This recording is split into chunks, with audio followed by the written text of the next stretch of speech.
Xəbərə keçməmişdən öncə videonu like edib kanala abunə olun ki, xəbər hər kəsin qarşısına çıxsın.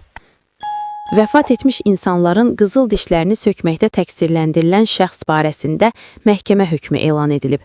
Oxu.az qaynar.info.az-a istinadla xəbər verir ki, Yasamal qəbristanlığında fəhlə kimi çalışan sözü gedən şəxs dəfn prosesindən öncə meyitlərin üzərindəki qızıl dişləri çıxarıb götürürmüş.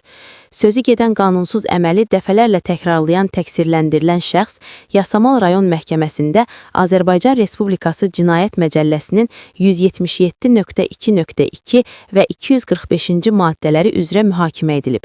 Məhkəmənin qərarı ilə ona 2 il müddətinə azadlığın məhdudlaşdırılması cəzası təyin olunub.